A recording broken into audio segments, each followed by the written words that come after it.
fun to see if you could get a wedge deal out of this and get it for a little cheaper than they're asking, because obviously that's going to change a lot of it as well. Today, ladies and gentlemen, I'm going to break down a deal on a duplex on today's Analyzing Canadian Real Estate for Passive Income. So let's jump right into this.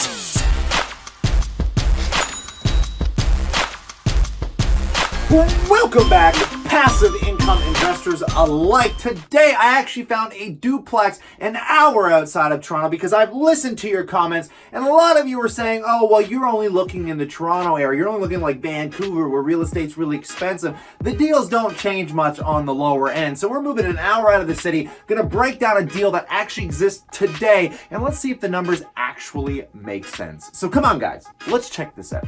Alrighty, taking a look at the deal I found literally an hour outside of Toronto in a little, kind of a smaller city called Oshawa. You can literally drive right downtown. It's probably about a 30-minute hour drive with traffic. The traffic's real bad, but let's hope that's not the case for you.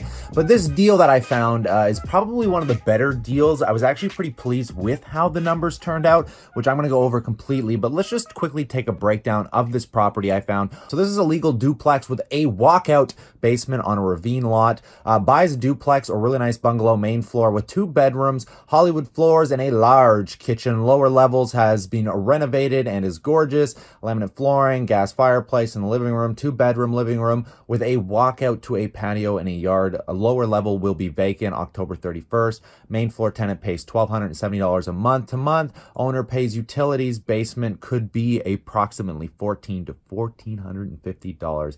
Includes 2 fridges, 2 stoves. It sounds like it's set up just for a legal duplex, which is what we are exactly looking for. And it clearly have some more information, but we've got pretty much everything we need here. As it says, all the payments are based on a 20% down, 2.99% interest rate on over 30-year period. The average rate right now, though they try and sell you on less mortgage rates, I imagine if you had real estate or some really good leverage, you'd get a much better interest rate. But right now, average interest rate for anybody would be about 2.99%. So maybe we'll hop into this website after and see if there's more photos on it. But just at the numbers, with the glance of the numbers, presuming this property doesn't really need any work, all on the base of it, an hour outside of Toronto with a 20% down, we're looking at $115,800. And that is what you would have to come up with. And this is not using any government benefits. We're not talking using against RSP or anything of that nature. Now, if we look at the mortgage rate, because we're gonna have to see what we're gonna mortgage, if we minus that $115,000 on our down payment, we're gonna be left with $163,200 mortgage at 2.99%. The base interest fee is $23,309, and that is not the base interest fee. You're probably saying, well, look, the number up here says $1,944. Actually, you can't just say the interest rate, because the interest rate doesn't pay the mortgage off. So we have to go into what I would suggest is the Canadian government for mortgage calculators.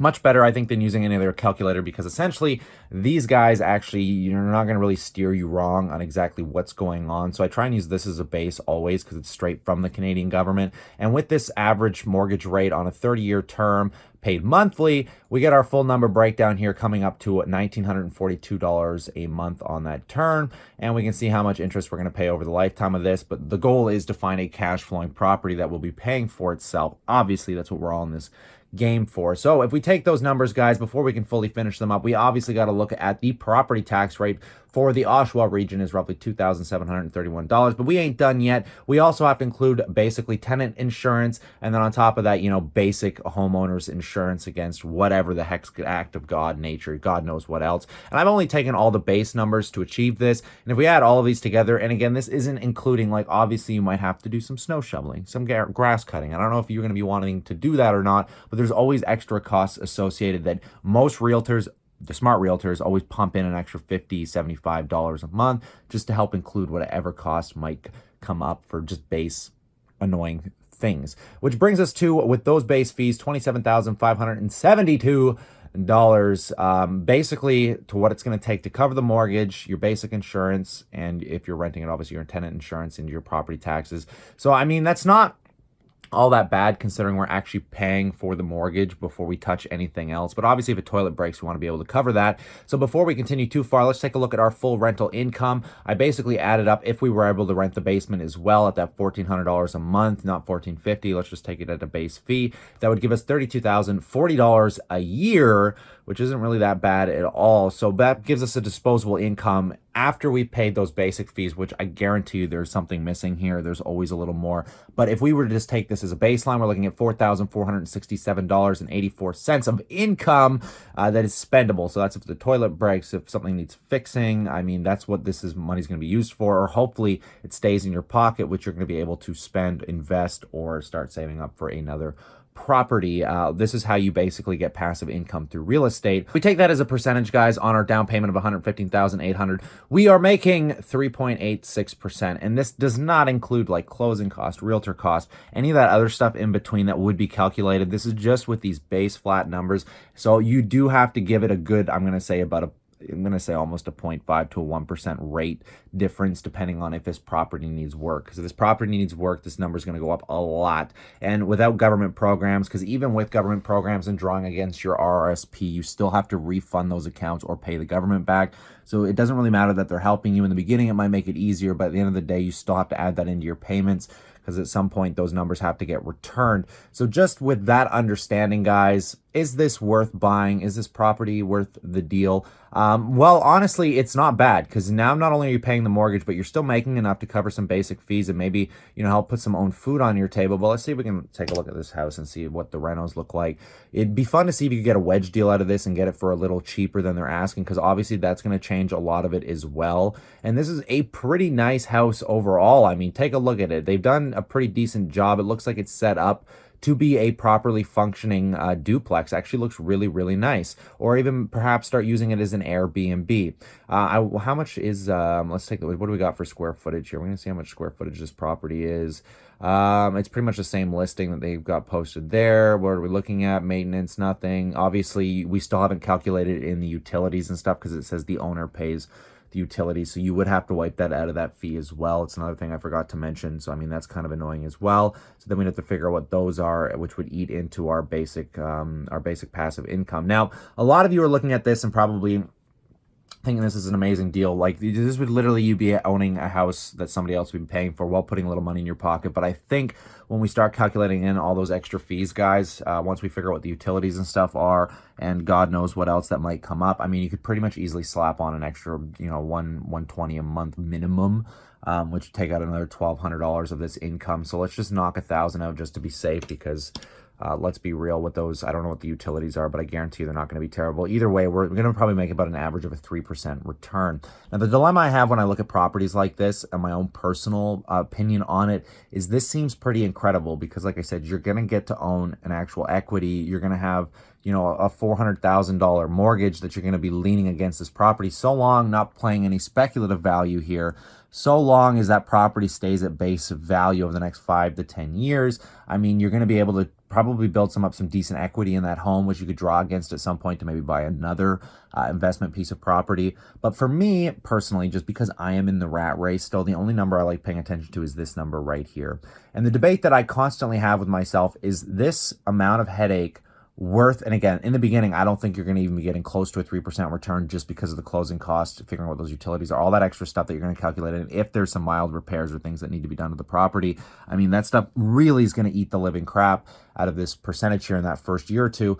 But at the same time, rents can go up over time, whatever. But for me personally, I'm really paying attention to this rate. This is the rate that pleases me the most, because that's what's going to be putting that money in your pocket. That's what's going to be getting you out of the rat race. That is what's going to be helping build some passive income that's going to allow you to take a break. You do not want to buy a property that does not cash flow anything, because then if a toilet breaks or those issues come up, you're paying out of pocket and the house isn't really achieving the goal of passive income, which leads me to comparing it to REITs all the time. If you live in Canada, you have some REIT options. And if you don't know what REITs are, they're called real estate investment trusts. So instead of buying a home, and again, a lot of realtors are going to argue the fact that, well, when you buy a home, again, you're leveraging $500,000. So if that property goes up in value 10%, you're crushing it pretty good on your rate of return.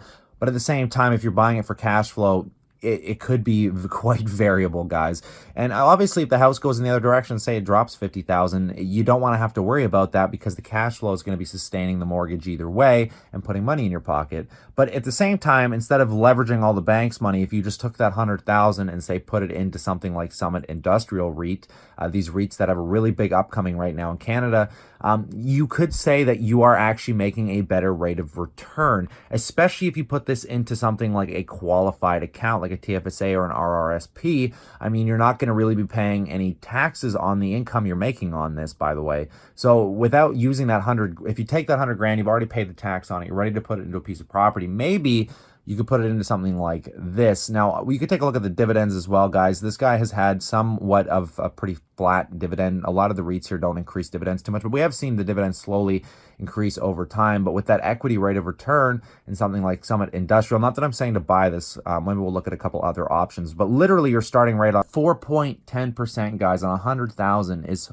$4,100 a year. So you literally automatically be making that base fee that you'd be making off that property. You're just not going to get the huge equity upside. But at the same time, guys, over 5 years, the rate of return on this company has been 139%. So not only have you over doubled your money, but you got a really healthy paycheck coming in on a monthly basis. The industrial REITs right now are doing incredibly well here in Canada. Here's another one paying out a 5.24% yield, absolutely crazy. And again, same 5-year period, you're looking at, again, a 50% rate of return. So if you put 100 grand in it, literally 5 years later, you'd have, again, this is all speculative because we're looking in hindsight here, but you'd be looking at having about 150,000, and that 5% year over year, especially if you reinvested that money, you're not doing near like bad at all. Like, you'd probably be getting pretty close to the similar rate of returns in real estate, which, by the way, a lot of real estate in Canada has had negative returns over the last 5 years. Just saying that on residential homes, I've seen it from 2016 on, guys, was the peak, I think, for a lot of homes. And we're starting to wait for that turnaround to come. And the dividend on this guy specifically, again, flat dividend, but these dividends are paid monthly. So every month you're getting a paycheck, and you're just crushing it. So, I mean, it's not like that bad of an idea. Or worst case scenario, guys, you can start looking into index funds. This is V&Q, but if you don't want to invest into, say, something like a US one, because I'm trying to focus on Canadian real estate for you guys, you could look at something like the FTSE Canadian Capped REIT index. This is an ETF. They're low-cost index funds. So if you, say, are really sketchy about real estate, you want a lot of diversification. And by the way, look at the market cap on these companies. We're talking about $1.56 billion worth of real estate you're going to be buying into. But if you don't want the risk of that, like that one real estate company, come here. Buy this. Look at the average premium discount on this stuff. When we're talking about basically paying fees, your management fee on this guy's a little higher than a basic index, but still 0.35% isn't bad considering we're getting a 3.17% dividend yield. So you're getting the equivalent in a dividend, that cash flow that's going to be coming in to exactly the amount of money you're pretty much going to be making on that deal we're just looking at. And the holdings in these guys are all Canadian REITs, man. We're talking the biggest ones too, like RioCan, massive one, Car.UN, H&R Real Estate, another massive one. And you're going to be basically collecting, I do believe this pays out a monthly dividend as well, which is pretty great. I mean, you can get those monthly dividends, get the same rate starting with none of the headaches. You literally go into this account and you just buy it. On my personal portfolios, with pretty much what it would cost to buy that house, I'm already making a 5% yield. So I'm literally getting paid quarterly and monthly on a variety of stocks that I own that are actually paying me this more than I would be getting off buying this deal. But is owning a property going to be that worth it when you compare it to owning just basic stocks, especially stocks that have been doing quite well in the real estate game? So, I mean, it's that constant debate. You put this in here 5 years ago. If you put this in today, that's the question, is 5 years from now, could we see something similar in this? And what's going to happen to Canadian real estate in 5 years? Because that would obviously affect these REITs as well. But again, guys, this is just my own personal opinion, and I hope you enjoyed this quick breakdown. Remember, if you guys enjoyed this video and you want to see more videos like it, consider slapping a like and subscribing. And also just let me know in the comments section below if I missed anything or if there's something that you can teach me about Canadian real estate. So stay cool, stay awesome. I look forward to chatting to you guys real soon.